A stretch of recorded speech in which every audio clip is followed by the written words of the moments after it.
to another episode of Tuning Fork, the podcast about music and the Pitchfork Media Hype Machine. I'm David. My name is Matt. And today we're joined by a guest who we've never actually had on this show before. It's Jordan. Hi. You probably know him of the podcasts Juergen It, as well as more recently Like a Podcast and Slappers Only, which is another music-centric podcast on this very fine network. Has Pitchfork Media ever done a review of, like, the Minecraft soundtrack? Because I think they've done a video game soundtrack. we're gonna have some problems if that's the case. Video games aren't real to music bloggers. Yeah. That's very true. Just like music isn't real to video game bloggers. Portal came out and everyone was like, who the fuck is The National? It's Jonathan Coulton. Now, that's the only artist that I respect.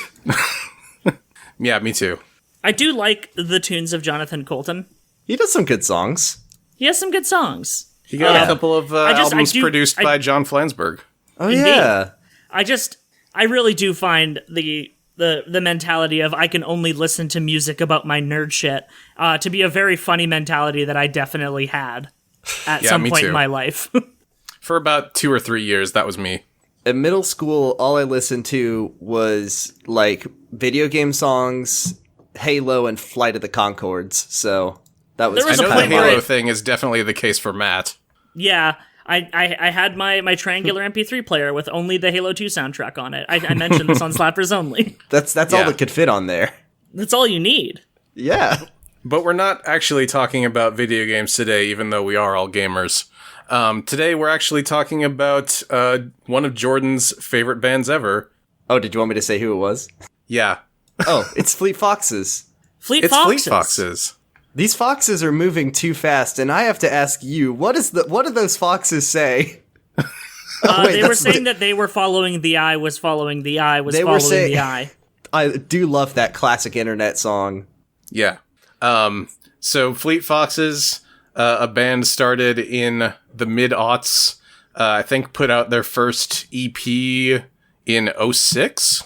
Yeah, that was when the self-titled came out. The self-titled EP, as opposed to the self-titled album, which is what we're talking about today. Yeah, the EP that said The Fleet Foxes on the front. I'm glad that bands decided to just drop the. Yeah. Yeah, the is the worst. It's like the worst thing that happened in music. Except for the band the who are fine. The is the only one, but that's like subversive at that point. Yeah. Right. Do you know that this band was originally called the Pineapples? Were they? According to Wikipedia. I need to actually read the Wikipedia article, apparently. I think that people's engagement with this particular indie folk band would be very different if they were called the Pineapples. Yeah, no, I feel like the way that Fleet Foxes came about at their popularity rather, like obviously the music is good. We will be talking about the ways in which the music is good. But it really was kind of just like a total artistic package. It's a bunch of guys with beards. They have, like, classical art as the album cover. They're called Fleet Foxes. Yeah, it was that kind of thing that happened in the mid-2000s where, like, it was like the lumberjack wave movement. Yeah, it really is a Gesamtkunstwerk. Yeah. And then and then it gave way to, as Carlos called it, the who even won the Civil War wave music was the immediate popular response to Fleet Foxes. I think it was Lord Mumford and his Sons, unfortunately. Yeah. I mean, I feel like the popularity of Fleet Foxes directly led to the popularity of Lord Mumford and his Sons. And the band The Civil Wars.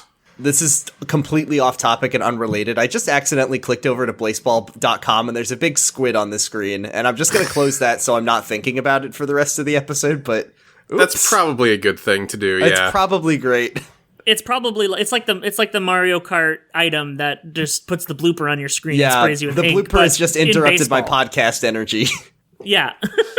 But I there's a Gooper blooper on the field, and now we need to listen to Fleet Foxes to stop thinking about him. That's the only thing to stop thinking about Gooper blooper is to put on White Winter Hymnal or any of their other songs. But yeah, like I feel like it was really like an aesthetic moment for like the folksy side of the indie pop movement. Like Devendra Banhart was making tunes for many years before, but was a lot weirder than Fleet Foxes. Yeah. And then Bon Iver happened like around the same time as this. Yeah, like the initial release of For Emma, the original release of For Emma Forever Ago was like late 2007, and then the reissue would have been around when this came out. Yep. But yeah, and so you had all of these white men with beards, including eventually in this band, Papa John Shitfaced. Yeah, Daddy Johnny Wet was briefly in the band. Yeah, Minister, for about 4 Minister or 5 John years, Moist. I think. He was there for 4 years, and then he left, and now they don't like to talk about him anymore. Which is fine. I talked about this in the chat that I had a good friend, like my music friend, in high school, which I mean, I got into Fleet Foxes when I was like, I don't know, 13, 14, and listening to all their albums, even though they had come out years and years before I'd listened to them. I think the first album that I bought when it was brand new was literally the one that came out, Crack Up, which is the third one that came out in 2017. I had my friend, he was like, oh, Jordan, you love Fleet Foxes, right? And I'm like, yeah. And he says, oh, well, they had this guy who he was in their band, and he went off to do his own thing. You got to check him out. His name is Father John Misty. And I said, wow, okay, I'll check it out. And then I listened to like 2 songs on his first album, and I said, oh, no. No, thank you. No, thank you, please. Why is this happening in my ears? His voice is pretty good. I just don't like his writing. Yeah, his writing is unfortunate. It's that wave of like early 2010s indie artists where they like leaned a little bit more into the sleazy personas. They really wanted to talk about like all of his favorite bodily fluids in every song. Yeah, exactly. Like Papa John Shitface favorite song, You're Shitting and Coming. Yeah. And a couple of those artists were shitty for other reasons, which we don't need to get into on this on this podcast, but definitely is a thing to watch out for when you're digging back into this era. I would just say, like, more or less, we're not going to be covering Benji. It's just not going to happen. Yeah. So but Fleet Foxes. Fleet Foxes, the album. Fleet Foxes, the album was their first release to get them on TV. Like, Sun Giant came out a couple of months before and had a whole bunch of popular songs on it. And then they managed to get on shows like, Conan O'Brien and Saturday Night Live and get a YouTube video of Jorma Taccone dancing in front of the stage during dress rehearsal with his shirt off and playing saxophone. Amazing. An absolutely classic video. Yeah. We love to see it. Yeah, like, it almost seems like you could almost like discuss Sun Giant and Fleet Foxes as like a pair, because they're often talked about together. I feel like some year-end lists even just put them together. Yeah, I think they might have actually been at least at one point like released as part of the same package. Yeah, I wouldn't doubt it. It's kind of funny because it's just a circumstance of of a time where I couldn't just personally get all the music I wanted whenever I wanted. That like I listened to the shit out of Fleet Foxes, and I've listened to Helplessness Blues and Crack Up a billion times. And just by circumstance, I never owned Sun Giant. So it's the one that, I mean, I know Mykonos, that song I've listened to 1,000 times because that was one of the only songs I bought when I had like teen money. When you got your whole cool EP. iTunes gift card. Yeah, exactly. I was like, well, I'm not going to buy, all these songs. I'll just buy the one that people like. So Sun Giant is the one I've barely listened to, which is kind of upsetting to me. I just always am like, well, I'll listen to the ones that I know I like. Yeah. But it's a good album, or it's a good EP. Yeah, it's almost a shame that Mykonos wasn't on like the main album release. Yeah, it really should. They should have swapped like. I think the deluxe version had the alt version of Mykonos on it, which is also very good. Yeah. But yeah, not the main album release. Which we could talk about like our overall look on the track listing at the end, because that's usually when we kind of throw that stuff. But instead we the music video for Mykonos. It's that papercraft stuff, right? Yeah, it was Super like the Paper first, Mario. like it was like the first video like that of this era. I think that I remember, because like Grizzly Bear had a couple of videos that had a little bit of stop motion, but those came a little bit later. Mm-hmm. And it was just kind of that cool like almost like Windows Media Player visualization, but it's actually a music video. It's cool. I like that one a lot. Yeah. Fleet Foxes has some pretty decent music videos. Yeah, they're not all just men with guitars. Yeah, that was like kind of because it was like the peak of like YouTube music video popularity for like indie music. Like it was a time for a lot of bands putting out music videos, which like you get a lot less of that now. Yeah, I feel more like big recording artists have leaned back into the music video because like YouTube streaming now actually has royalties. Yeah, that they can actually make money off of. So it's like something they can actually foster now that people aren't watching their music videos on TV much anymore. I feel like if anyone like, any musician kind of really rode the YouTube train, it was probably like OK Go, who like rode it straight into the sun. Because no one did YouTube better than them, and they're still pretty good at it.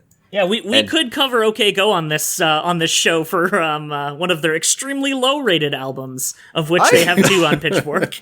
I have never like sat down and listened to a full OK Go album, but I always am like, their music's pretty good. I like OK Go. No, I would not say it's bad. No. Yeah. But like OK Go's Oh No got a 2.2. Did it really? That's pretty incredible. Unfortunately.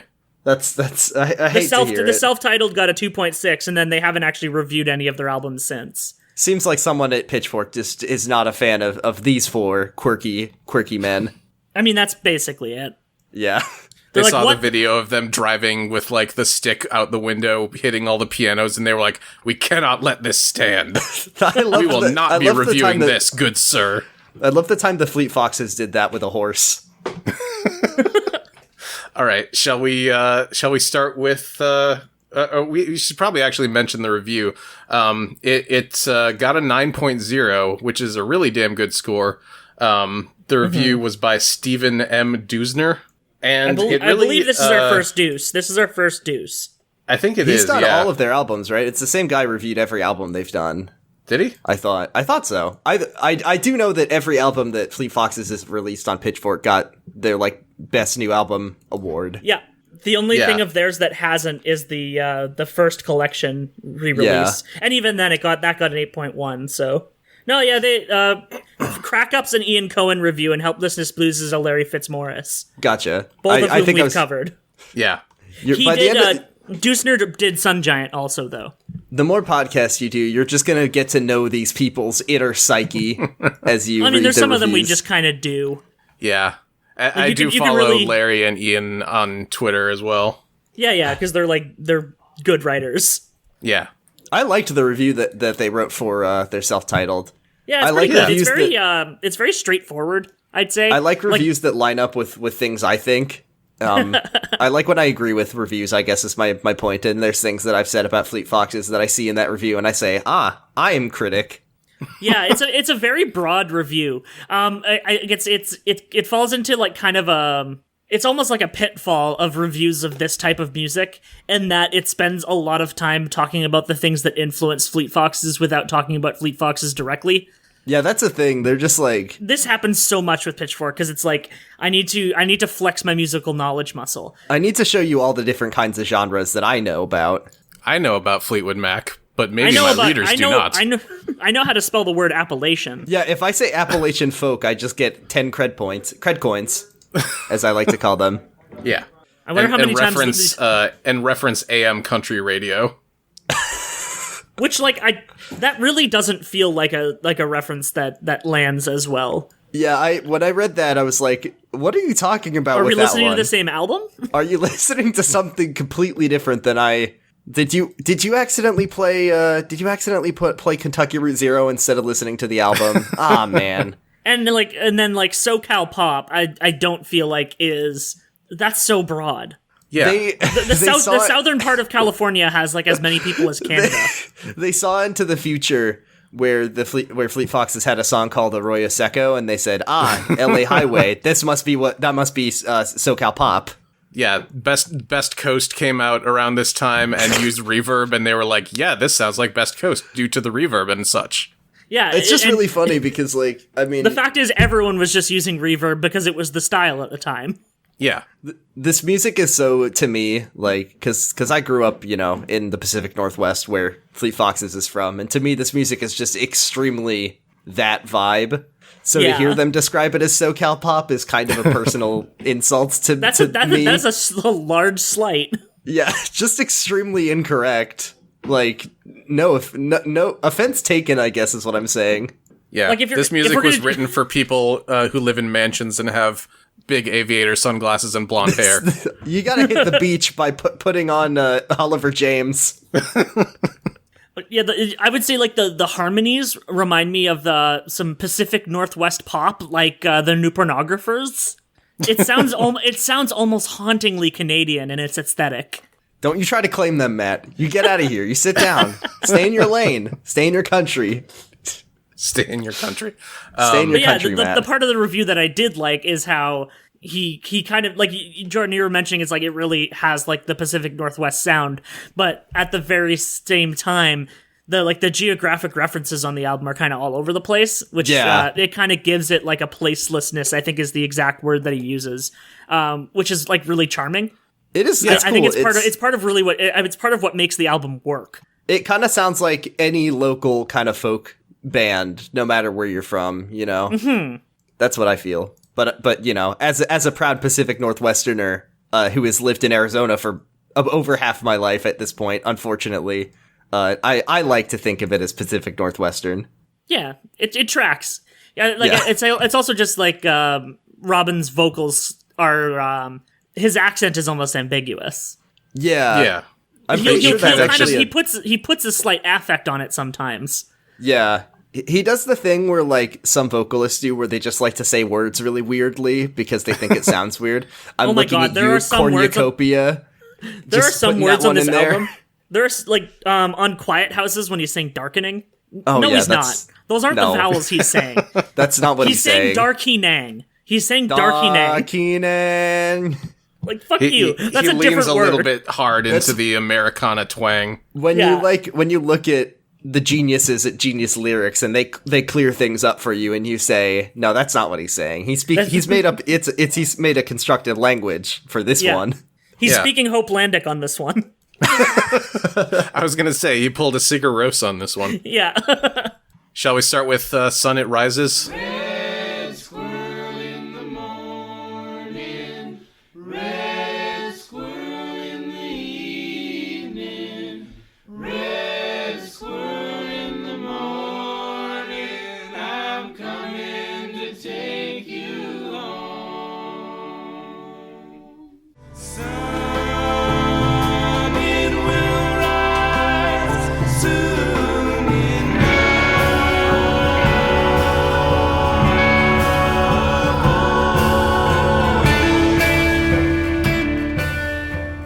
Oh, that's a great song. Can I say that song was my alarm for multiple years? Starting with the red squirrel in the morning. Yeah, I had this as an alarm for a while too. It's it would a also great be like the wake-up kind of song. thing I would open radio shows with it sometimes, just because like it's the perfect opening song. It really is just like I don't know. I would like drink a coffee and listen to this song if I lived in a place where like morning meant anything, as opposed to the whole day feels exactly the same because it's always hot. Horrifying. Yeah. Deeply upsetting. If I didn't like directly recognize Robin's voice in the harmonies, I would just guess that this was an old recording that they earthed up for the album. It's really well done in that way. But you can really hear him on the trying to take I'm coming to take you home at the end. Yeah. He's got a very distinctive voice. Mm-hmm. But like, in a good way. That's clearly like a work of the production, which I guess we can mention is the whole album is produced by Phil Eck, who produced for Modest Mouse and like a lot of other rock groups. Like this is like more folky than most of his catalog, as far as I can tell. Yeah, he helped out with Built to Spill, Modest Mouse, The Shins, Band of Horses. Yeah, so like all the stuff that I would say that those bands, like their oeuvres directly led into what made Fleet Foxes. This is like, this album from is the indie rock side of things. This album is also a sub pop joint, right? Yes. Awesome. As is expected. Yeah, absolutely. I remember that it was sub pop because briefly during like the big popularity spike of the game Rock Band by Harmonix. They had a service called Rock Band Network where people could download software and track their own songs into the game. And Sub Pop promised that they would do that for their entire catalog, and they just never did it. That's really funny. And also, there were some buck wild things that they put in Rock Band. I can't think of any specifics, but there was just you could play the Ultimate Showdown of Ultimate Destiny, yes, and also Brody Quest, and also Brody Quest. They put Brody Quest in. They put I think both Portal songs in. While we're talking about Portal, they put in Timmy and the Lords of the Underworld from South Park. The thing about Still Alive is that wasn't even like a Rock Band Network thing. That was an officially released track. Oh yeah, which, I mean, a song where the entire vocals are like processed through this computer program is kind of interesting. I will say I saw because that Valve is Seattle based. So I saw Ellen McLean in a play one time at my local theater. She was just in a show. Hell yeah. It was awesome. I was like, and then it was just when Portal 2 was coming out, so it was in the program. It said she's about to be in Portal 2. It's like, nice. Fuck yeah. Seeing the next thing that Phil produced after this album was the Dodo's Time to Die in 2009, kind of makes a lot of sense to me. Yeah, I feel like this album got him some more work along the same vein. Yeah, but it's like at the same time, it's like they have like almost exact opposite. Like the Dodos and then this Fleet Foxes album have completely opposite like ways to mix drums. Because the way that the drums are mixed on this album is like so counter to what I usually like in good drum mixing. In that everything blends together and it's like almost inaudible. It gets there, it grants the rhythm, and it's like it's all like gated and reverby. But like it just blends right in with the guitar. It works. It's better when, because I listened to it with headphones on today, which I usually listen to music in the car.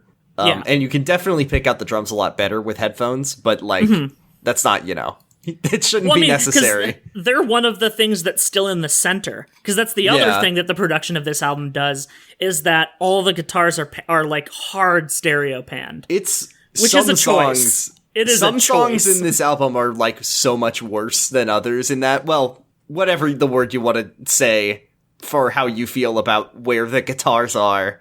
When I did my first listen to it, I just had like one of my headphones in because I was just listening on my earbuds, and I'm like, this song doesn't sound right. Pop the other earbud, and I'm like, oh, there the guitar is. Like it was gone. It was just you gotta ground it to the left side. You stay there and think about what you did. Yeah, and then my second listen was on like the ones I always use for recording, and like it's wild how stereo panned everything is, which like it sounds good on speakers, it sounds good on headphones, it's just it doesn't work if you try to one ear it. Oh no, not at all. I can one ear a podcast. I cannot one ear music. It makes my head hurt. Depends on what I'm doing. Yeah. Right away on this song, you get treated to the fact that literally every person in the band provides vocals, and they do the like 5-part harmony thing. It's great. I love when a band provides vocals instead of, just having the singer do a bunch of layering. Like Robin's voice is obviously the most upfront, but everyone is kind of really well like mixed in there. I don't know who it is that's singing the top harmonies at all times. My heart is telling me, at least, because I've been to like 4 concerts in my entire life, and one of them was Beach House and Fleet Foxes.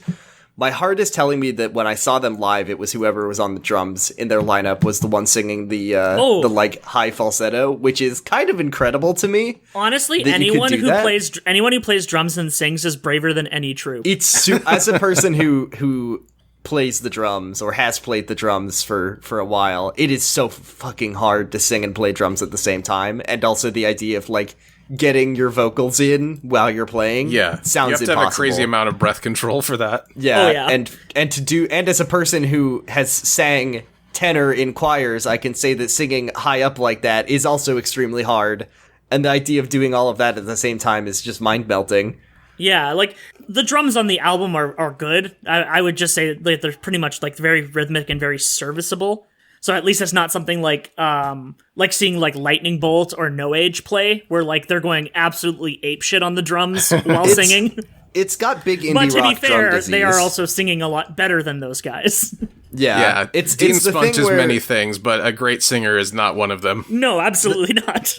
the drums on this album are like the classic indie rock drums, where it's like just you can't hit more than one drum or play a beat or you'll die. Like you have to just kind of work your way around the kit at all times.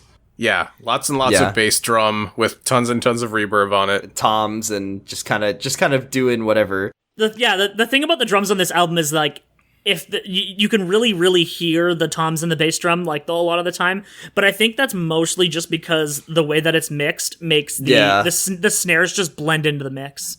Like they're the biggest culprit for like the mixing crimes that actually do sound pretty good, but I would still refer to them as mixing crimes. They could be mixed better, is what I would say. Yeah, I mean, they definitely learned. I mean, Phil Ek did produce their next two albums as well, and mixes them better on those. But I mean, it's also like it's not all up to like the job of the mixing and mastering. It's also how it's played and how they want it to be done and how their production choices work with the person doing the mixing and mastering. If you played this album for Steve Albini, he'd be like, where's the drums? That's me though. I hate when drums disappear in but I guess it works for this album though. I'd say, like you don't want super upfront drums in this vocal album. Yeah, the vocals and the guitar are absolutely the focus at all times, which is it makes sense. But like it's like this album and also the Church's debut album would both benefit from being re-recorded with what they know about production later on in their careers. Yes, absolutely. Like they both fall under that same niche for me of like they've learned how to make songs sound better, even though like the songs on the first album are still the ones I like the most. Yeah, I would agree with that. Well, I wouldn't agree with the with the latter part of it. Yeah. But I would agree that I would love to hear them just like one more again this album. Yeah, just run it through again, guys. Give a little bit. Really it's entirely thing. possible. Like lots and lots of indie albums from the mid-aughts are getting remastered these days. So like I've said that like the Fleet Foxes because I'm such a big fan. I feel like they discover something new every album. Like I feel like in Helplessness Blues they discovered A, proper sound mixing, and B, like weird avant-garde jazz. And then in Crack Up, it was that Robin Pecknold discovered that he could sing low, and that was his big innovation. I would love to see them come back and try to hit some of those songs with those. Need. Yes, it's so funny. Like when you listen to Crack Up for the first time and they haven't put out an album in 100 years, and that's how it starts. And you're like, wow, good for you, Robin. Yeah. I'm very proud that you're showing off your brand new skill. It's good though. He's the new king of the low notes. he can do everything. I'm interested to see what they're like. They basically like they're announcing their new record basically like in like 2 days, aren't they? Like properly announcing it. I think it's coming out on Tuesday because it's already been announced and the track list's been announced. That's kind of how it's going this year. Is people just drop shit. I know. I kind of love it. It's great. It's gonna be that. What was that thing that the fucking asshole from Spotify said, where he's like, a band that doesn't put out an album every year doesn't need to exist anymore or something? I hate that motherfucker. That guy should be, if there's anyone who should be put in jail for crimes, music crimes. Thank God that Spotify doesn't have the same disparagement clause that Amazon Podcast has, so we could continue saying fuck Spotify while people for some reason will decide to listen to this podcast on Spotify. Please. If you're listening to this on Spotify, why? Why are you doing that? You can't even tell who listens to your podcast on Spotify. Oh yeah, their analytics suck ass. Their analytics are like non-existent, so you could have 1,000 listeners on Spotify and you wouldn't know. It'd just be a mystery to everyone. On that note, are we ready for White Winter Hymnal?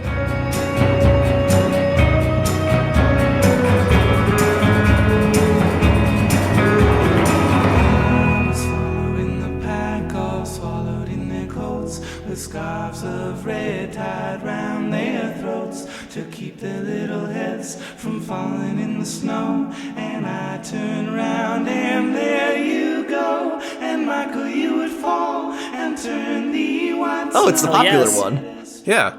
It's the one that people know. Yeah, for some reason, like, this song has, like, the least going on of, I think, any other song on the album. Even Oliver James has a little bit more going on than this song does. For some reason, this is just the one that, like, is, I would say it's probably their most popular that they've ever put out. Yeah, it's definitely up there. It's like the one that, if they're gonna play a Fleet Foxes song on the radio, it's probably gonna be this one. Yeah, either this or Mykonos. Yeah, it's a good song. It's a great song, I'd say. It's just weird. It's just not the best song on the album. I mean, there's such a fucking novelty of singing a song in round that I really, like, appreciate them going for. They're singing a song in round, and it doesn't sound like preschool shit, and I think that's pretty cool. You get the verse, I was following the pack all swallowed in their coats, etc., and then you get the big woo instrumental part in the middle, which happens a lot on this album. Lots of whoa-woos and woo-woos. Is that what Pitchfork thought was SoCal pop? Were they like, oh, it's like the Beach Boys? They're saying woo.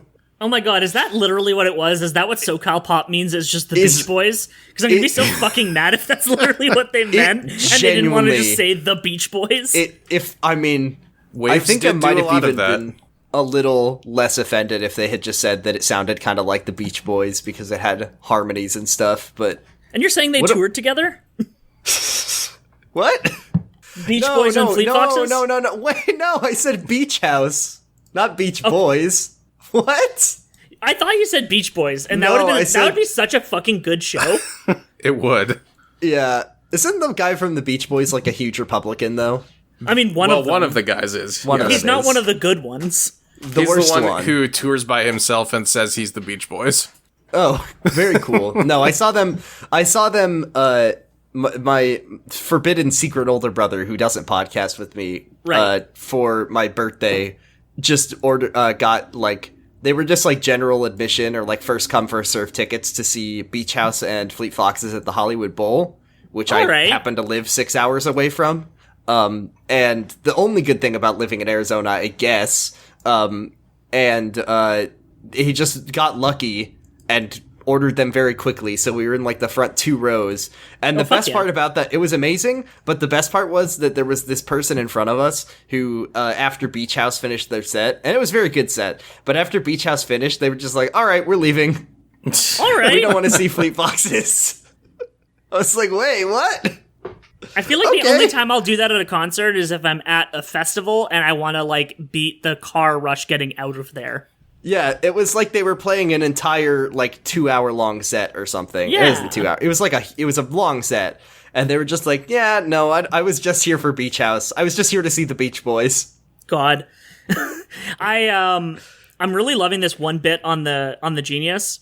Alternately, French revolutionaries often wore red scarves as political statement which represented the blood of the bourgeoisie. In that case, the pack may be a reference to the large violent mobs that would witness guillotine executions. The speaker is either among the pack watching Michael under the guillotine, which turns the white snow red, or is waiting to be executed alongside Michael, the pack with the red scarves near and watching. Do you think this person went back and wrote this after Fleet Foxes referenced the 3rd of May and the Goya painting? Because I mean, that was like a sort of musical like textual motif in Crack Up, and I wonder if they're like, European, 17th, 18th century politics on my Fleet Foxes album. I wonder where else I can make this work. I mean, I kind of like it. It doesn't not work. It does have 38 upvotes. I'm gonna give it that 39th. Yeah, I mean, it's just thinking of it in the context of, like, I mean, turning the white snow red as strawberries definitely means blood. Yeah, for sure. And just, like, kind of like fairy tale violent imagery. I like it. That's kind of how I always saw the song anyway. Although I was when people say the pack, I am imagining a bunch of cute wolves. Yeah, just some cute, like a bunch of white wolves wearing scarves, and like then walking through the snow. and then one of them gets the murked. Starks, and then the Starks show up, and then that's what it's about. If you think about it, like a funny like a funny Game of Thrones. Funny Game of Thrones. Nintendo's Game of Thrones. I'm honestly surprised that Fleet Foxes is not one of the bands that had a random Game of Thrones cameo. I mean, it was They would probably have fit because right the fuck in. it was probably because yeah. in the time that Game of Thrones was like on TV and big, Robin was like getting a degree and wasn't doing music at the time. So Yeah, I mean, I guess like the length of time that Game of Thrones was coming out pretty much completely lines up with the gap between the second and third album. they were hiding because D&D kept asking them to come on. And they were like, we can't put out any music because they're gonna keep asking us. Now, Genius is giving me a picture of what a strawberry looks like, just to really help me understand the metaphor. So I love this website. It's a really good one. We already saw that the previous year with Animal Collective's Strawberry Jam. We know what a strawberry looks like. Animal Collective taught us what a strawberry looks like, but Fleet Foxes taught us what the color red can symbolize. I mean, the thing about the Animal Collective strawberry is that is what a strawberry very much should not look like. Yeah, it's kind of an upsetting looking album art to me. Yeah, just a little bit. Just a little gory. We start out the next song, Ragged Wood.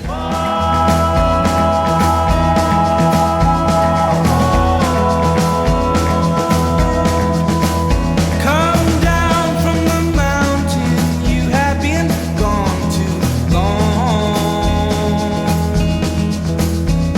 The spring is upon us, follow my only song. Settle down. With another big whoa-oh moment. Just like the Beach Boys. We got This one those is like- whoa-whoas, la-las, and doot-doos. It's la-las, na-nas, and doot-doos. Yeah, This is thank at you. my bottom 10. So I will say, I like that we both of us, except for with the people who don't do a Homestar Runner podcast talking about Homestar Runner. This song is like the hardest they go on the album, I think, which is kind of funny because it doesn't go that hard. It is basically two songs back to back as one song. Yeah, It's like kind of this, or Your Protector also goes pretty hard. that's true. They go. I think the hardest they ever go is probably Shrine and Argument on Helplessness Blues. Yeah, That's yeah. on kind of. But kinda on gets- this one, Yeah, on this one, you gotta it's Ragged Wood, but like at the first half. This is the longest song, right? It's a 5-minute track. Yeah. Yeah. The quote-unquote second song in it is listed as the chorus in Genius, which doesn't really track to me. What? The lie to me, if you will. Yeah, sometimes you can just say words and they'll mean whatever you want. I don't think this song has a chorus. No. Well, I guess maybe it's the part where it goes, "You should come back home." That's like the closest it has to a chorus because it's like a repeated thing. Yeah. The second half of the song is so cool with the organ. I go through phases of instruments I like. So like when I was, I don't know, a few years ago when I got really into prog rock, I was just like, I love the mellotron. But now I'm an organ head and I love songs with electric organ specifically. Yeah, so if you can pull off a pipe organ, if you have the guts to go for it and nail it, then kudos to you. It's got a little bit of that 70s rock feel with it, where like everyone in the 70s was super into folk rock, but also organs. So you got both of those things on every single rock album. Yeah, I would almost describe it as a SoCal pop. Mm-hmm. We call it SoCal Soda here, actually. The second Get half outta of the here. song is really where I started to notice the stereo panning the most. Because there's that really, really driving do do do do do do do do do do do do do, and that's like only in one ear. It is also where I noticed that this album has piano on it in more places than I thought there was. Yeah, it's completely lost in the mix. Oh no, you cannot. And I love piano in like rock music. It doesn't happen enough, in my opinion. But it's just like it's so like it's blown the fuck out. It is it is a rectangle in the mix, and it goes right in there with the snare drums. Like I feel like Phil Eck just like cut out the upper frequencies of the snare drum and the piano and just like chopped them right off. You don't need what them. happened? I mean, once again, just they definitely fixed it in their later albums. You're right. They really need to just give this one another go. I wonder if they had the same problem that Born Ruffians had on their second album, in that they recorded to tape and then had too much tape hiss they had to get rid of and ended up just losing their high frequencies because of it. I wouldn't be surprised. Keep the hiss in. Don't be a coward. Exactly. Does remind me of the one line from the the review that's just like, all it needs is that hearty vinyl crackle. And good news, Sub Pop is releasing it on vinyl. Yay! Imagine like there being doubt that you would be releasing your album on vinyl, as if that's not where everyone's buying their physical music now. 2008, I think I owned one record in 2008, and I owned like maybe 200 CDs. Yeah, I didn't own any records until 2011, so I'm thinking how funny it would be if they had read the Pitchfork review and they had added in post the vinyl noises and then released that on vinyl so it had double the vinyl noises. Hell yes. Like it sucks. I live on the second floor and I cannot listen to my vinyls anymore because I need to fix my table, I guess, because if I walk around the record starts skipping. Oh yeah. Very sad. No, that's just me putting on like Jay Dilla's Donuts, which there's like so much vinyl hiss and crackle on the samples, and then it's being played off a record, so it just adds to it. Yeah, it adds to the ambiance of it. It's nice when your record you can't keep the song in the same place. Next up, we have Tiger Mountain Peasant Song. Dear shadow alive and well, how can the body die? You tell me everything, anything true. Into town one morning I went, which is definitely one of my favorites on the album. Can I own myself so hard right now for you? Absolutely. Can I just really put myself on the chopping block and let the guillotine blade keep my little heads from falling in the snow? So first of all, this song rules. It's really good. I lived like 5 minutes away from Tiger Mountain, which I always think is fun. Oh, that's a local landmark. Even though they're not from Issaquah. Modest Mouse is from Issaquah. Fleet Foxes is, I think, from Kirkland. Or at least Robin Pecknold is. But either way, here's my big own. If you've ever listened to the hit, beloved podcast Welcome to Night Vale, that everyone likes and is very good, Mountains aren't real. Huh? Mountains aren't real. They just aren't. Oh, man, I forgot all the content of that stupid podcast. But that's the only thing I remember is that mountains aren't real. Well, Tiger Peasant Song is sampled in one of their reoccurring tracks. And my horrible high school poisoned brain was like, wow, this is so good for Fleet Foxes that they're on Welcome to Night Vale. So many people are going to learn about them. Oh, boy. Because anyone ever looks up the samples that are used in a podcast music. Yeah, so that's my big cell phone from when I was like 16 years old. We all had big cell phones back then. They're smaller these days. It mostly just made me think of the Brian Eno album, Taking Tiger Mountain by Strategy. Yeah, I love playing Civilization. But yeah, no, I cannot hear this song without just thinking of the First Aid Kit version. Yeah, the First Aid Kit version, which came out the same year, like a couple months later on YouTube. I do not know you anymore.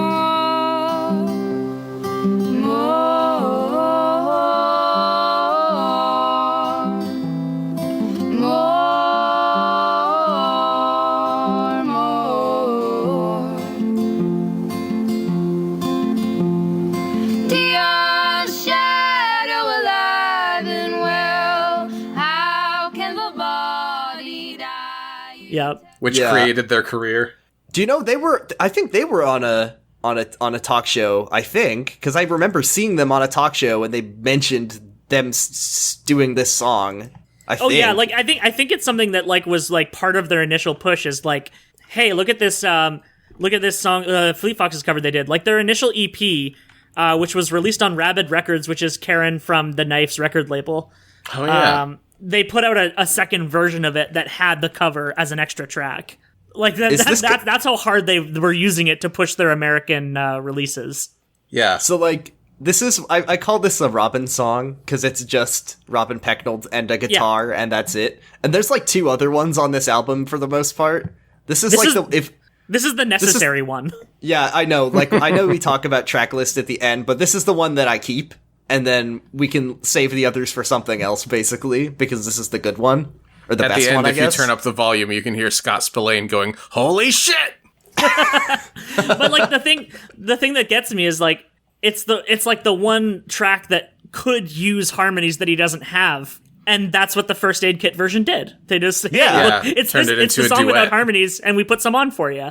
Yeah, Robin, you forgot the harmonies on this one. We're just we're gonna do a little fixie in a Swedish forest. They just left that reel of tape in the recording studio, and they forgot to take it with them. Yeah. we had drums on this song. What happened? I've been juggling Toph for the last 10 minutes. She keeps trying to step on my keyboard. That's the challenge, right? Yeah. It's good to record in a pick up a space little bit with of cat purr on the microphone here and there in this episode. The only you thing better that this not noise remove that, you bastard. The only thing that's missing from this podcast is the gentle hiss and pop of a cat's purr. Luckily, they're putting it out on cat vinyl. It's just Meow the Jewels too. Oh man! Oh god, I forgot about Meow the Jewels. But yeah, this song's another song that's just straight up about murder. You do love it. I guess it really is. This is it's that one. What's that? This is the sequel to that one Violent Femme song. Oh yeah, Country Death Song. Country Death Song. The thing about Mountain Murder Song. The thing about Fleet Foxes is this is something that is mentioned in the review too. The lyrics are kind of just a means to an end. Yeah, and I really do get that. I'm looking through the Genius, and it's like, here's a literary reference, here's a different literary reference, and it's like, I don't care about those things, and I don't think Robin does either. No, they have yes disease, which yes disease is a great disease to have, where you're just basically just trying to put nice sounding words together to make lyrics instead of trying to write something meaningful or something that people can think about, which is a good place to be. I'm not saying that it's all meaningless. Not meaningless, but it's more about the way it sounds than what it has to say, in my opinion. Right. Which is a good place to be. I'm saying even if he is writing it, he's writing it to be evocative in a certain way. Yeah. But he understands that the way he's singing it is probably more important than what he's saying. Yes. I mean, you can really see that on some of the noisier tracks where he pushes his vocals way back in the mix. Yeah. And it's just okay, now your voice, there's words here, but your voice is just a texture. But what are you saying? Doesn't matter. Dockynet? God. Excuse me? Oh, hey, that's the next song. That is the next song. The next song is Quiet Houses.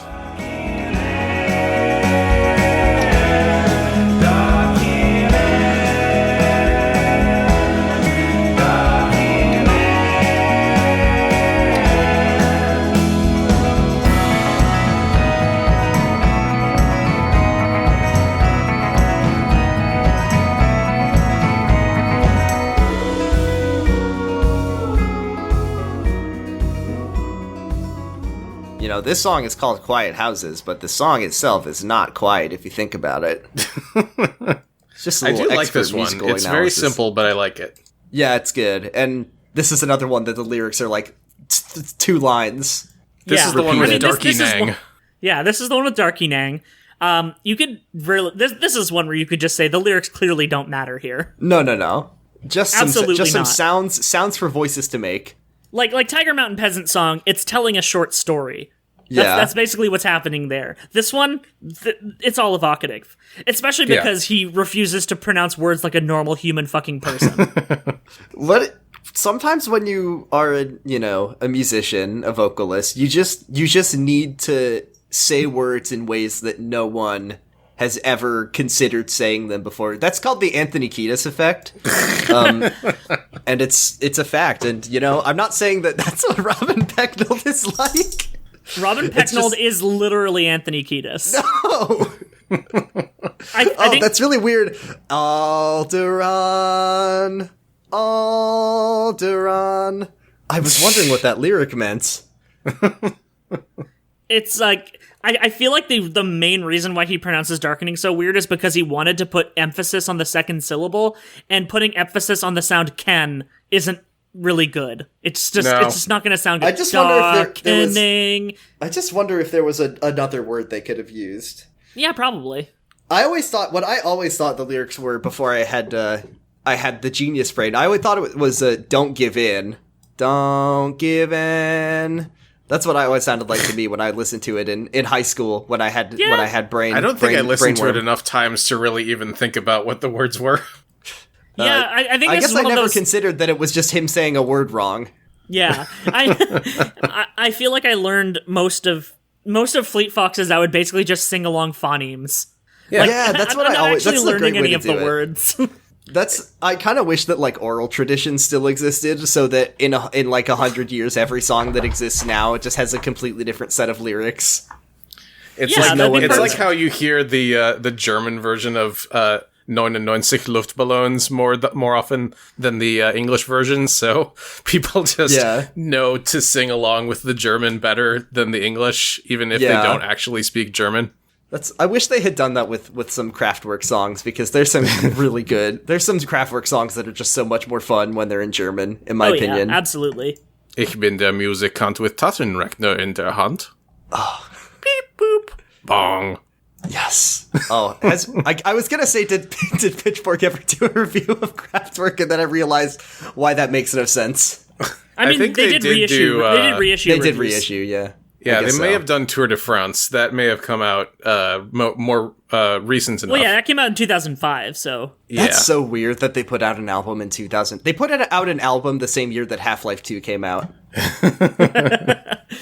I feel like Kraftwerk's collection got reviewed twice because they've had two different remasters at this point. Yeah. They There's keep like doing the- the same songs, but better. Yeah, because they did the Kling Klang ones, then they did the 3D audio ones. Yeah. Kraftwerk is so fucking good. I love Kraftwerk. Good band. They're Yeah. a great band. Like, I feel like we're mostly just sticking to initial review best new musics and low scores, so they don't really fall under the catalog that this podcast would cover. Where there's a will, there's a way. You're the boss. You can do whatever you want. Wrong. Yeah, we kind the of do change boss. our rules all the time, so it's fine. Yeah. I mean, there's not much else to say about Quiet Houses. It's fun. Well, there is allegedly there's a myth, a whisper that there is piano in this song. So saith the texts. Oh no, yeah, no, that's the other song where I like, because that song has such a loud mix in general. There is a part where it's like just the guitar and the piano, and that's the only time that you can hear the piano easily in this entire album, basically. They just had a grudge against their own piano player. One of the last podcasts I recorded was me and Max did Final Fantasy 15 for Slappers Only, and that album is so piano forward in a really good way. And hearing the great instrument of the piano be so, here's the thing. Sometimes the piano deserves to get taken down a peg. And I feel like this album is a humiliating the piano on purpose.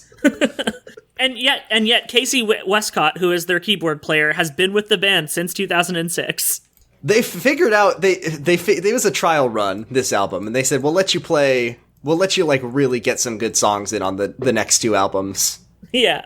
We get more organ than we get piano. Yeah. You stay in your box. You stay in your box. He plays all their keyboards, so. Yeah. Well, then we get to He Doesn't Know Why. See your rugged hands and a silver knife, $20 in your hand that you hold so tight. All the evidence of your vacant life, my brother, you were gone, and you will try to do what you did before, pull the wool over your eyes. This song is the best. I think this is the best song in the album, in my opinion. It's my favorite one. Yeah, I was noticing that this one goes a lot harder than I remember it does. It really does. It's kind of a surprise. There is piano in this one, and I feel like I could hear it.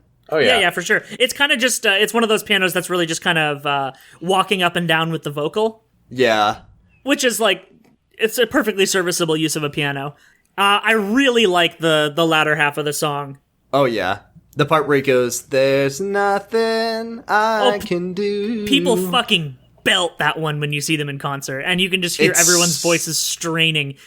I know. When Even they though played it it's not a live. particularly hard note. No, it's not. But people just want to go for it. And when they played the song live, I fucking lost my mind. So It's just one that gets people really excited, I think. And it's just a really good song. I don't really know why. Like, I don't know why I like it so much. So what you're saying...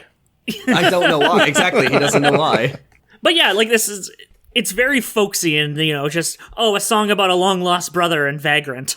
That's such an American folk tune thing. Like, you might as well have just mentioned, like, taking a ride down the railroad cars overpass the Mississippi. This one's trying to be a Decemberist song. This could just be the lyrics could be Decemberist lyrics, couldn't they? Yeah.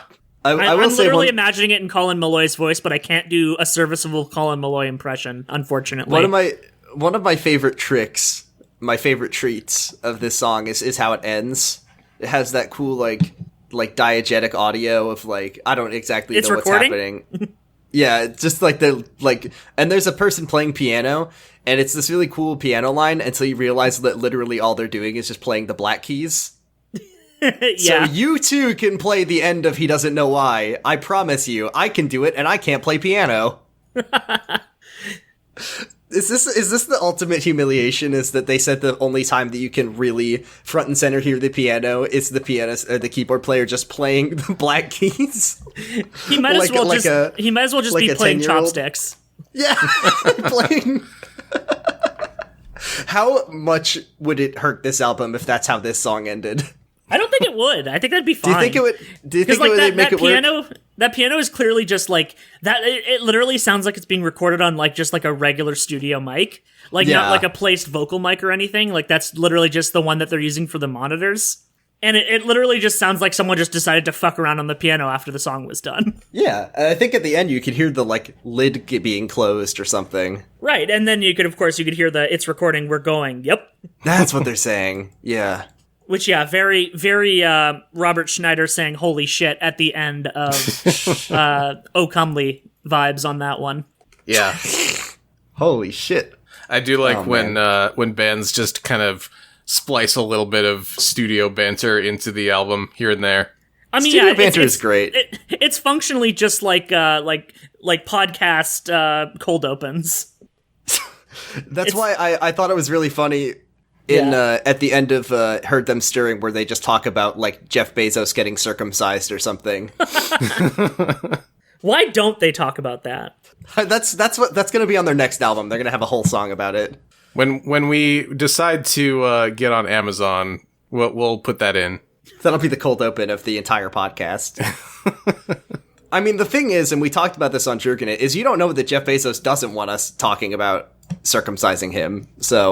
You talked about exactly that on We'll make a new podcast. It's my go-to for disparaging Amazon is talking about snipping Jeff Bezos' foreskin off.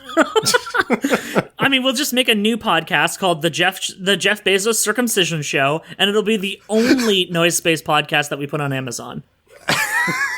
That just sounds like a fun art project. It really is, like, I guess the question is how much audio could you record around that premise with different guests and how much foreskin can you take from Jeff Bezos? It's like a fucking it's like a bubble tape roll. Just keeps going and going and going. We'll have to like get Connor O'Malley in as a consultant on this one, I think, because I think he could really get that project put together. I feel like he's necessary. He would need to be there for every episode. Thank you for your consulting work. Yeah. Jeff, we're coming for your foreskin, Jeff. Heard him stirring.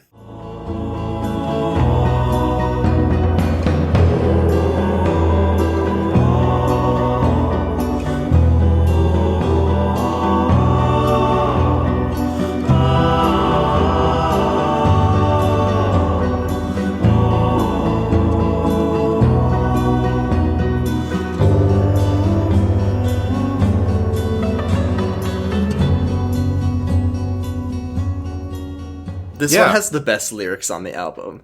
That's my joke. That's my one joke I'm making this week. Yeah, this is Whoa Whoa the song. Whoa Whoa, SoCal Pop the song. Literally, me looking at the track list was which one's this again? I'm like, oh right. I like this one. It's not bad. It's just like if you're gonna be an instrumental, I feel like you need to be more memorable. Yeah. What is they have incredible instrumental on it's what is it, Cascadia or something like that. I'm gonna look it up because that one is a much better version of an instrumental song. Because like I'm just thinking about like Cascades. I'm thinking about the instrumental. Oh, it's literally just called the Cascades. I wonder why. Just like to continue on a Neutral Milk Hotel bend because my brain's there now. Like Untitled on In the Airplane Over the Sea brings in a fucking bagpipe. Of course I'm going to remember that one.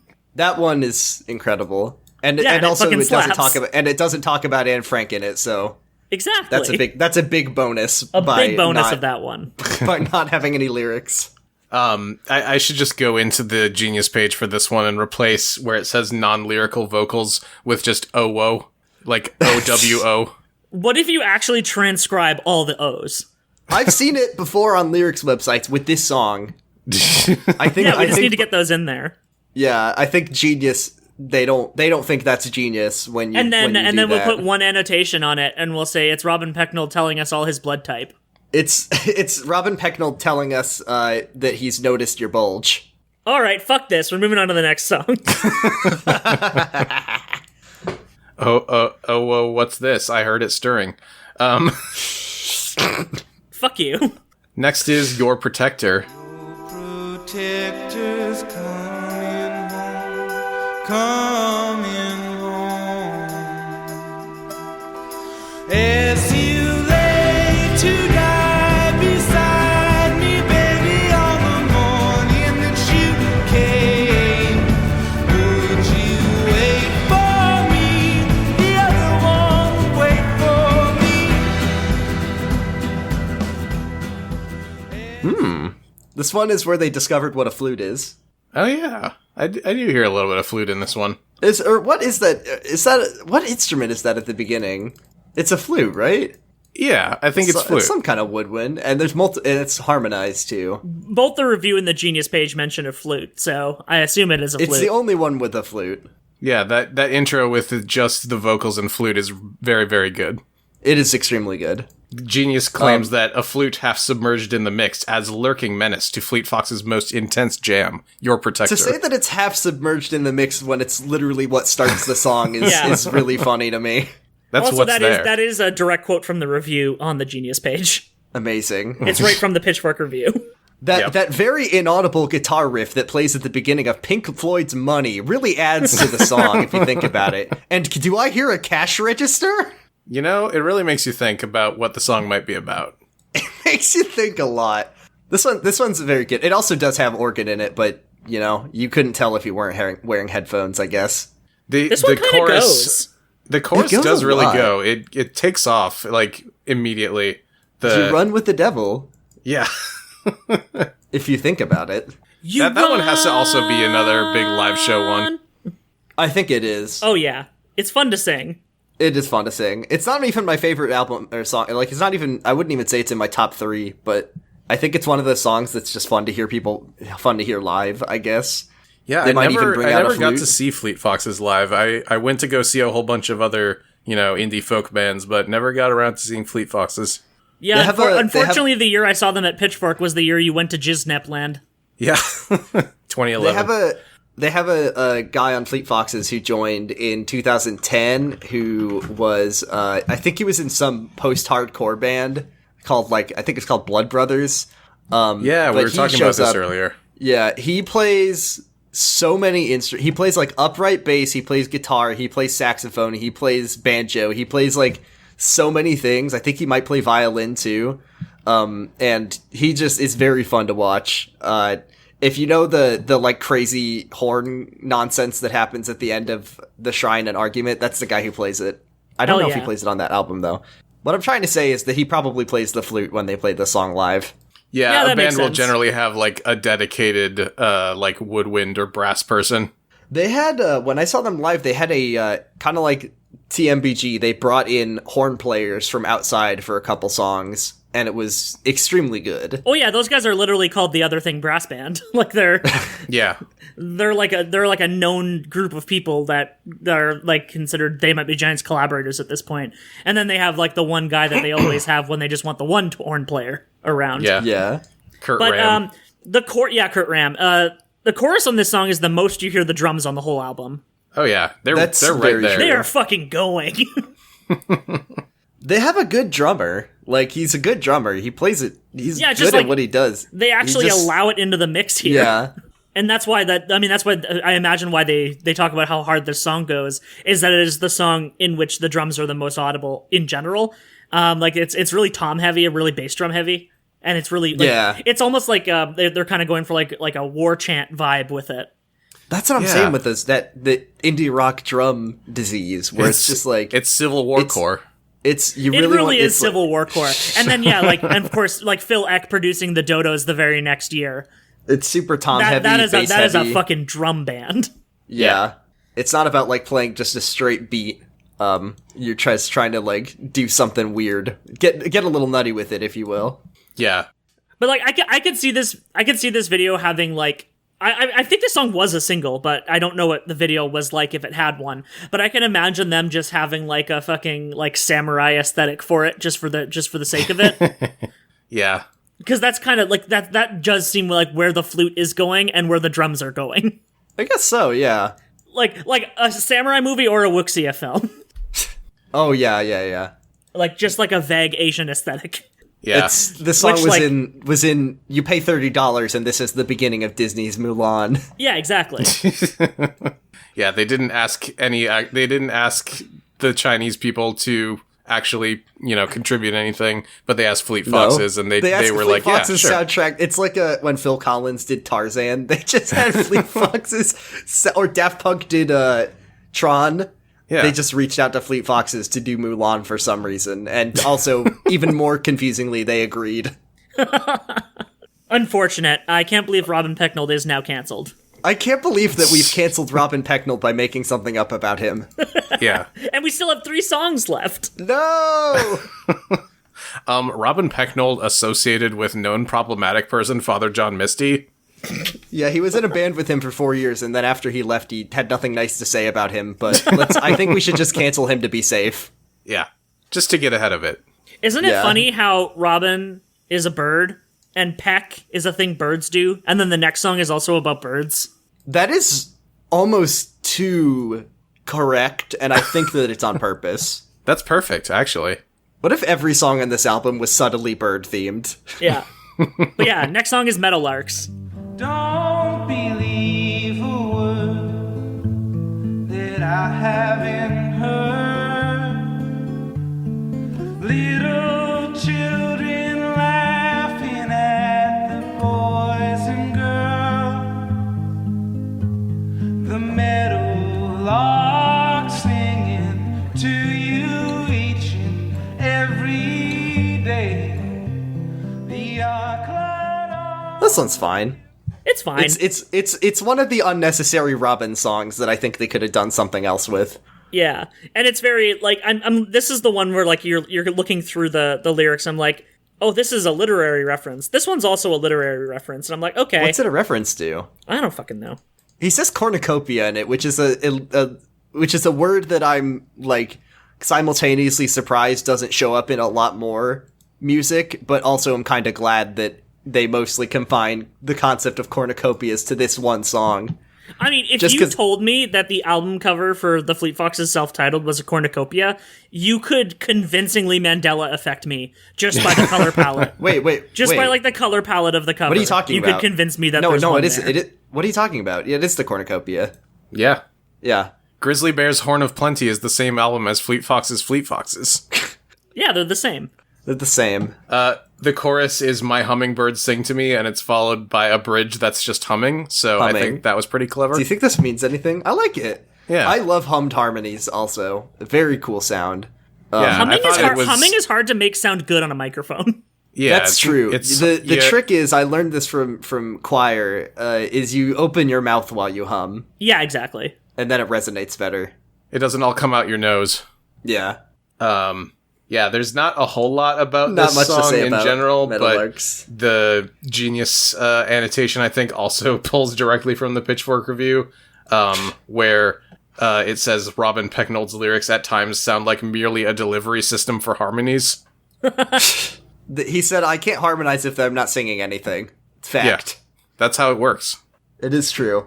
It's one of those songs that the lyrics are just evocative and there's not really a story here. Yeah, pretty much. That's what I'm saying, though. I like that because I've got withered brain disease, and I don't enjoy having to think when about text ever.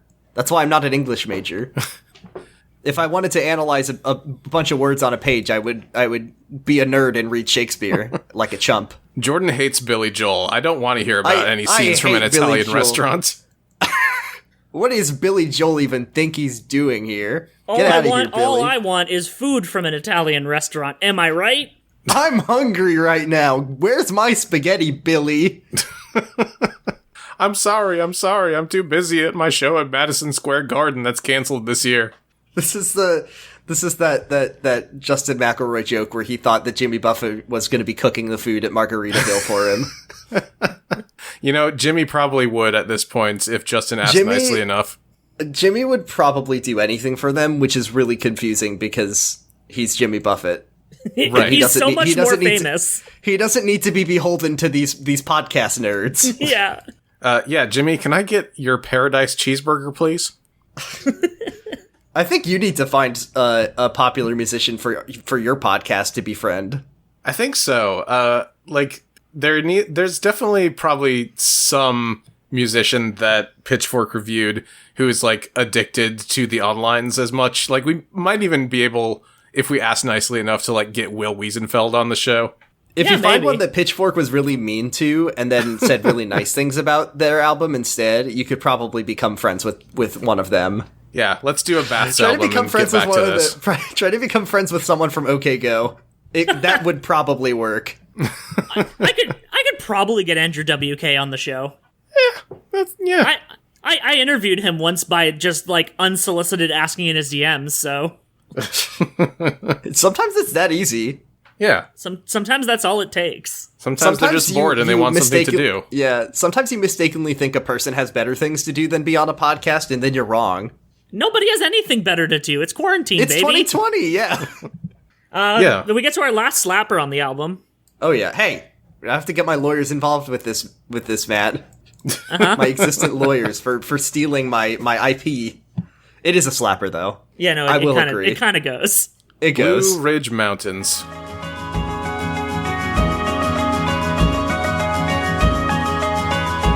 In the quivering forest,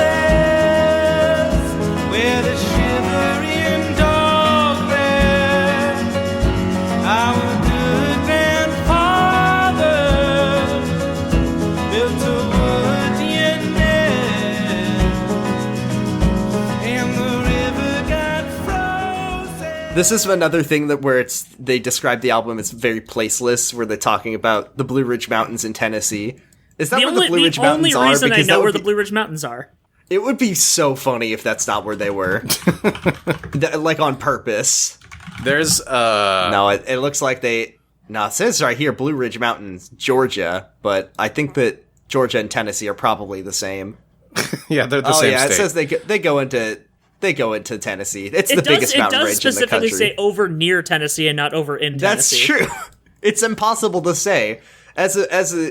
As a band from the West Coast, no one knows what's going on in that part of the country. America's very large. It's definitely a choice akin to South Detroit in Don't Stop Believin', Yeah. which is not an actual like geographical location that describes anything other than Windsor, Ontario.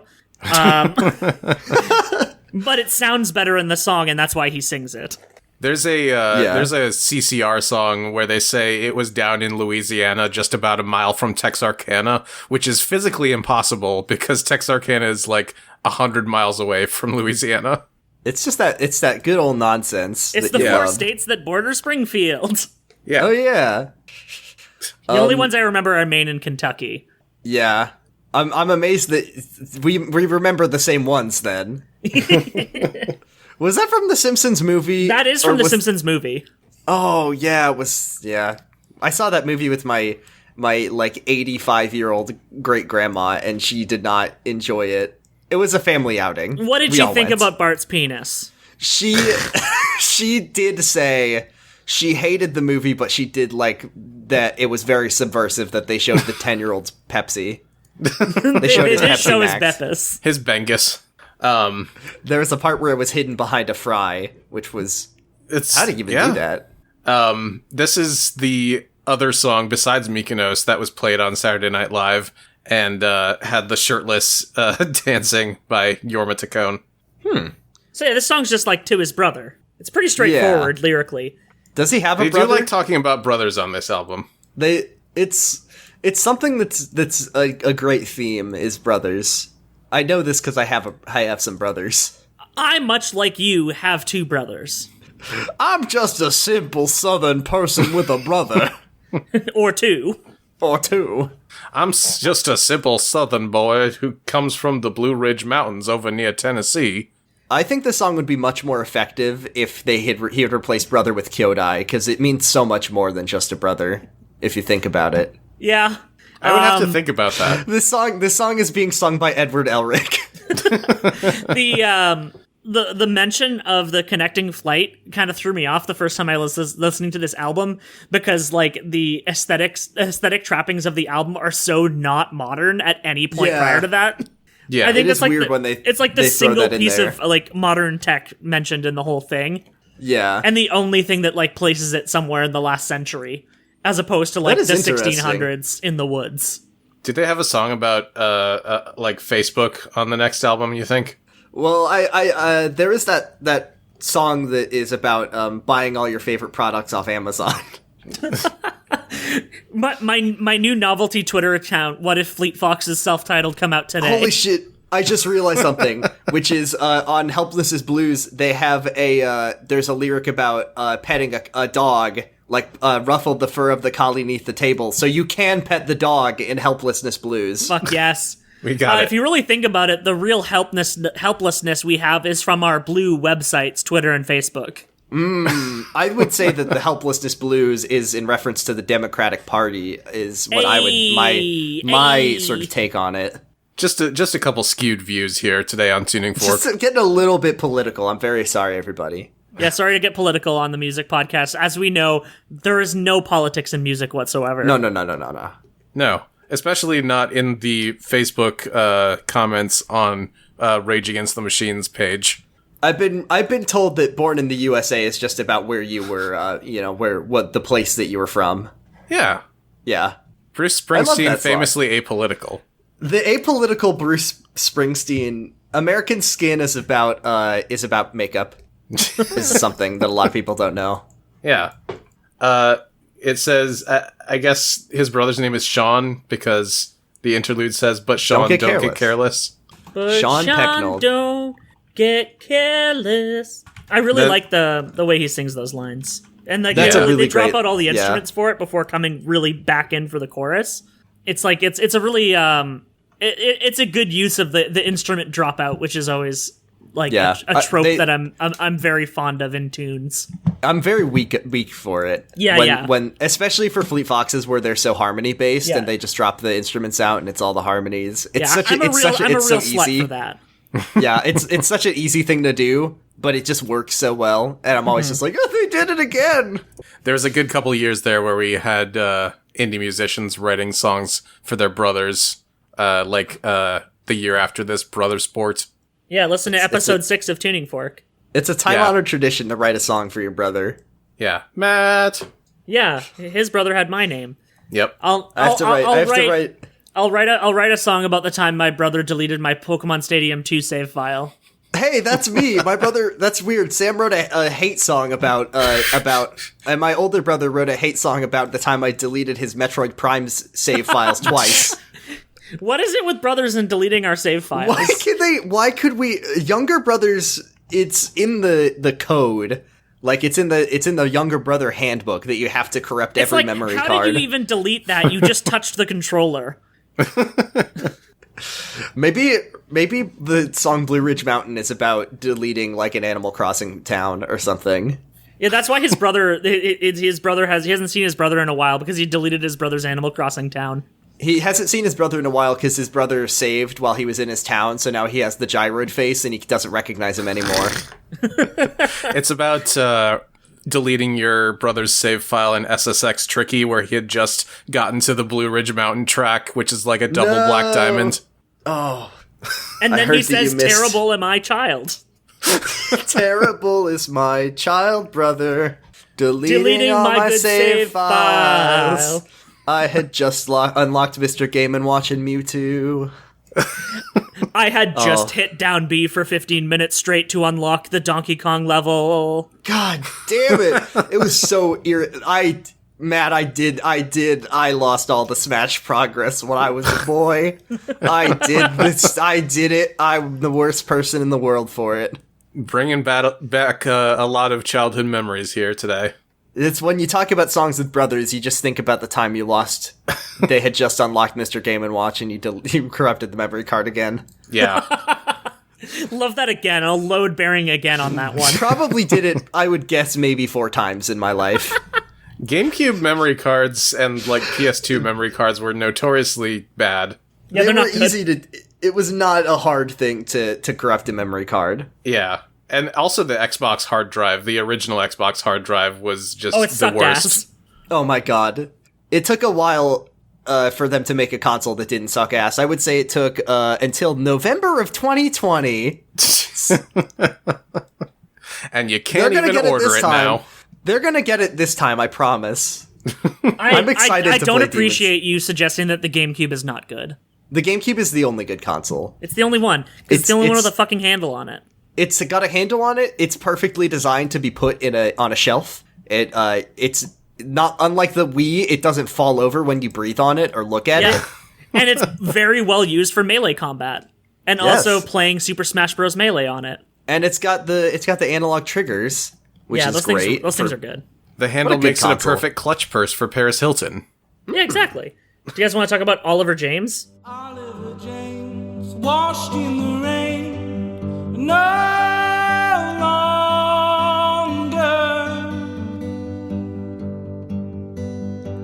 on the kitchen table that your grandfather didn't make. You and your delicate way will slowly clean his face. And you... Lost in the Rain? That's Robin's other brother. Oh, it's Washed in the Rain, not Lost in the Rain. Yeah, it's one of those ones that you learn it the wrong way and then you never remember the right lyric. Yeah. Look, it's a good song. I just don't know if it's the right one to end the album with. I'm not even sure the album really needed this song at all. Yeah, honestly, this is like one of my least favorite songs by them. It does have a nice like ending point to the album with just the voice trailing off into Reverb Town. It's him singing into a cave mouth. I'm convinced. You know the scene in The Lord of the Rings where either Merry or Pippin, who could possibly say, "Stephanie, don't get mad at me," drops a big helmet into the long tube. Pippin drops a big helmet into a big tube that just makes an echo for 100 minutes. And it clatters the whole way down, yeah. Fool of a took. He's a fool of a took. Oh, that's right. That's how you remember it. And then when it hits the bottom, it just bonks Robin Pecknold on the head, because that's where he was singing this song from. He was deep in the mines of Moria. He was in the big room with all the columns. Yeah, that is where Oliver James was recorded. They dug too deep. They found an indie rock musician down there. Blow the horn, Gimli. This was the song where they were throwing down the gauntlet for the Reverb War. God, truly. We will get to that album eventually. Yeah, Bon Iver. This song is it's pretty much just guitar and vocals, nothing else. I just don't know why you would put this album on the same album with like Tiger Mountain Peasant Song or even Metalarks. Like, why is it here?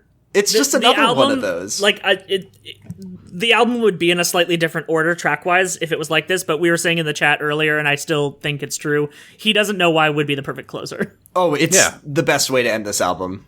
This song would have been like if it was released today, if Fleet Fox's self-titled released today, and Robin get iPad, Oliver James would probably have been like a one-off Spotify single. Yeah, like a bonus, it doesn't a bonus really edition even thing. go on like an EP or anything. It just kind of feels like they wrote a song and they need to do something with it, but they don't they're not gonna like waste a track on this one because it's like it's fine, but it's just not. It doesn't stand out. People really weren't putting out non-album singles at this point. Yeah, like this period of time was like very big for like, you know, putting out albums because it's where you made your money. Whereas now, like, people are more likely to put out a non-album single just because you'll get you those Spotify streams you so desperately need in the in-between album times. If you put out a single, it was just a free MP3 that got posted to every blogspot blog. Exactly. You just release the MP3 into the wild. This song isn't good enough to do that with, though. No, This is not to like continue to talk about how They Might Be Giants is like the only good band that's ever existed. This is just a song that you put on an answering machine, you know? Yeah, this song would probably sound pretty cool coming over a phone. Yeah, I think it probably would. Because it's very sparse. And I think that would work in like an extremely low bit environment, like a phone. Which Fleet Foxes songs should they put on their Dial-A-Song that they make? Why don't more bands do Dial-A-Song? Why don't more bands like They Might Be Giants? I genuinely, every once in a while, I just love to actually call up the Dial-A-Song because it just makes me happy knowing that it's there. It's so good. I'm so glad that like all the old Dial-A songs, there's enough nerds that were listening to They Might Be Giants that had like tube suction microphones that they could connect to their phones, that there's like perfectly preserved recordings of the old Dial-A songs that They Might Be Giants themselves don't even have anymore. Yeah. You love it. You love it. They Might Be Giants is a good band, guys. You should listen to them, even though we will literally never cover them on this podcast because they've never been covered positively or negatively. Have they really not been? No, they just have a lot of middling reviews. Actually, you know what? I think Mink Car got a bad enough review that we could cover Mink Car. They're cowards, honestly. Yeah, Mink Car got a 2.8. We could cover Mink Car on this podcast. If you do Mink Car, you just have to do a crossover with Giants Confirmed. Yeah, exactly. I haven't listened to Mink Car. If I ever record another episode of Giants Confirmed, we'll see. Get Trevor back on for the third time. Yeah, exactly. So that's Fleet Foxes by Fleet Foxes from 2008. I think it's a pretty good album. Definitely worth all the success that it got them. Not quite a 9 out of 10 for me. I don't think so. It's pretty good, but I think and also like its legacy is like it's like kind of like how so many bad garage rock bands happened after the Strokes' first album. Yeah. So much bad came out of their existence. It sucks to say, but you're right. It's not their fault, but it happened. It's Fleet Fox's fault that, you know, the song Little Talks by Of Monsters and Men that you like to hear for maybe 2 or 3 times gets played once a day on every single radio station. Yeah, that is equally Edward Sharpe and the Magnetic Zero's fault, mind you. Yeah. It's Alabama, Arkansas talking motherfuckers. Do we blame Fleet Foxes for Mumford and Sons? Yes or no? I think so. I think they're very different sound. Fleet Foxes I think Fleet Foxes and Bon Iver share equal responsibility for Mumford and Sons. I own a Mumford and Sons album. I bought it I basically was like, I'm gonna get into more music, and then I bought like all of the worst albums that I've ever heard back to back. You just went to Starbucks and bought all the Starbucks albums. Yeah, that's also where I bought My Head as an Animal by Of Monsters and Men. I think that's what the album is called. Is that what that one's called? I think it is. Either way, Fleet Foxes invented Starbucks core. True. They're one of my favorite bands, but I think you're right. It's not their fault, but it's Seattle's fault. It's really Seattle's fault, and the thing, and like Fleet Foxes is an album, and I only realized this listening through it like today. It's a great album, and I love it a lot. But their other albums are better. I need to listen to the other ones more than I have in the past. Yeah, because like they were still like well lauded albums and popular albums, but. Helpless Blues like hit like number 4 on like the Hot 200 or something. Like they like had Billboard success with that one. But I'd say like as far as like the popular music zeitgeist, which is, you know, basically what this podcast is about, had largely like moved in a different direction by then. Yeah. Because like it was more like the novelty of oh hey, Fleet Foxes, they finally put out a new album. Awesome. Right. And then Crack Up was like, oh my god, it's been 100 years and they're doing a song again. Yeah. And yeah, it's just like I listened to Helpless Blues plenty and liked it. It was just like I was looking elsewhere at that point. I was listening to different kinds of things. I think, and I'm not the taste master, but I'm telling you, go back and listen to those 2 other albums and just like sit down and listen to them. And if you don't like them, well, you know, what do I know? I don't even listen to a ton of music, but I like them a lot, and I think they're great albums. And also, Robin Pecknold learned how to sing low, and that's really funny to me. Good for him. I think Good for him. me, the reason I didn't listen to Helplessness Blues quite as much is because that was about the time when I was getting more into things like Plunderphonics and other things like that. Like Replica by One O Tricks Point Never came out in 2011 as well. And I was like, oh, this is that new shit. Do you know what you like listen when, you know, the music you listen to in high school when you're like in your formative years, and it's like a music that you listen to while doing something and you always associate it with that? Do you want to know what Helplessness Blues is for me? And I recognize it as a great album, but I will eternally associate Helplessness Blues with playing Minecraft, because that is where I listened to it probably 2 to 3 dozen times as I was like digging out an entire mountain in Minecraft. Yeah. So it is a Minecraft album to me, but it's a damn good Minecraft album. Yeah. Yeah. It came out around the same album time that Minecraft did. It was no. It was specifically Minecraft Xbox was, I think, when it came out around something like that. Did you like have the disc ripped to your Xbox and it was like playing out of the Xbox? Oh, you know, it was playing hell directly yes. out of the Xbox. So me, that album, the album that I have that association with is the User's Guide to They Might Be Giants. There you go, yeah. Which is like a very good compilation. But one point I was playing Gears of War Online, and I did not realize until about 30 minutes later that I had just been playing the song Minimum Wage on loop. Yeah! And I'm like, the music sounds kind of weird right now. And I forgot that I'd started playing User's Guide. That's really funny. And I think that's the first track on User's Guide. Or I just had them sorted weird. And and I just super didn't notice, because I had the music like mixed pretty low, because the sound effects in Gears are cool, because you can chainsaw people. So of course you want the music. You want the sound effects loud for that. And yeah, I listened to Minimum Wage for a solid 30 minutes straight. As much as I love the soundtrack of the new Tony Hawk's Pro Skater remake, I do like the fact that if you opt to play your own music, it auto-mutes the game soundtrack. It's very good. Yeah. The other thing, the other weird music association is I played Half-Life 2 when I was like, I don't know, 10 years old, 9 years old.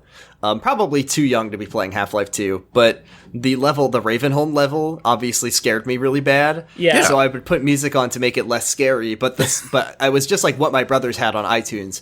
And the one that they had that I put on for Ravenholm was probably the worst album, which was Sung Tongs, the weirdest, most atmospheric and ambient album that Animal Collective had done at the time, I think. Yeah. And that definitely made Ravenholm a lot scarier. I mean, the thing is, Jordan, is you don't have to go to college.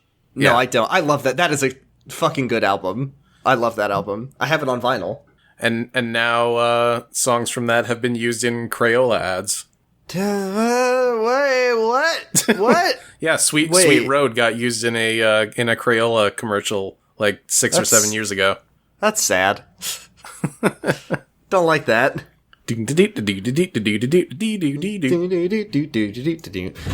Oh, it's a good song, though. Yeah. Yeah. Well, okay. I guess now that we're just rambling about things that aren't Fleet Foxes, we're probably ready to call this an episode. Yeah, ready to call an episode. I mean, we basically set our thesis on like the full track list, in that you could cut it down to one Robin solo song. It would be pretty much perfect.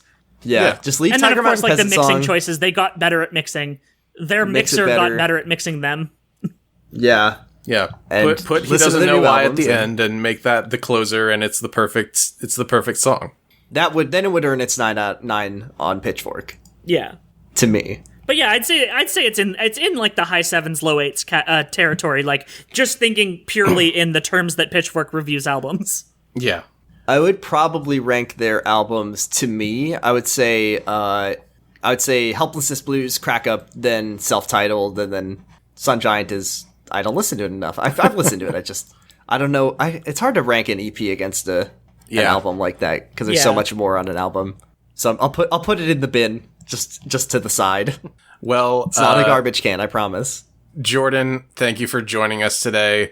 I had mentioned your podcast before, but you want to go ahead and let people know where they can I'll find plug you it. on the internet? Yeah, thanks for so much for having me on. I'm glad I got to talk about Fleet Foxes the People. If you need more of my voice, you can find me on Juergen It, which I do with my brother, who missed his connecting flight in my song, at secretlifepod.com. That podcast is almost over, and we will be starting a new one called Kyle XY, and I expect all of the Noise Space hosts to say it like that, because otherwise it's just the name of the show. You can also find me on Like It Podcast, which is a Yakuza podcast that I do with my friend Argyle. It's on hiatus right now as the aftermath of a hurricane. Then I do Slappers Only with Max from Pot of Greed and others. And Matt, you've been on that one. We talked about Halo. Yeah, I made you put me on it because you said you were going to be doing Halo, and I'm like, you're not doing this episode without me, or I'll kill you. Yeah, we picked Heretic Hero as our best song, and then no one voted for it on our poll. It's a mood piece. I get it. I get what happened It there. can't go up against Snake Eater. No, it can't. Like, absolutely it can't. not. I'm Matt. I do podcasts on the Noise Space Network, which I also do. I say I host it, but technically Pinecast hosts all the podcasts now. I basically just manage the website at this point. You're the wrangler. And also, I wrangle all the feeds to make sure that they display nicely and that my bot that posts episode doesn't mangle the titles. That's most of what I'm doing. Which is good. It's good. It's fun to do. I've really only been recording HKIP lately. That's Henry Kissinger's Pokemon Going to Die. Although they are going to be recording without me tomorrow because I will be at work. And I have other podcasts like Elite Full Restore, which is about Pokemon, and Giants Confirmed, which has been mentioned a couple of times this episode, which is about They Might Be Giants. Yeah. And eventually I'll record new episodes of those. I just really haven't felt like it. I'm David. You can find me on this show as well as the show The Stick, which is a Homestar Runner podcast that both Matt and Jordan have been on previously. I don't record it that often, mostly because thinking of topics for it is a little bit tricky. But I do enjoy doing it. So it'll happen. It'll continue happening, every few months or so. Otherwise, my Twitter is Daves with 3 V's because of waves. And I also make music as Spinning Voices. I play with old keyboards and Game Boys and shit, and it's fun. Hell yeah. I have cassettes. I have my music as a physical object that you can hold in your hand now. Cassettes are so fucking cool. With art by a funny Roy. Yeah. Roy is a very talented artist, and I was glad to have her participation on that. Hell yeah. Roy's good. And thank love you Roy. to Nikki Flowers for doing the art for this podcast, and Animal Style for doing the intro song, Open Air, from the album Open Air. And as we always say, I had never seen a shooting star before. I had never seen a shooting star before. I've never seen a shooting star before. Thanks, everybody. Bye, gamers. Bye. Bye.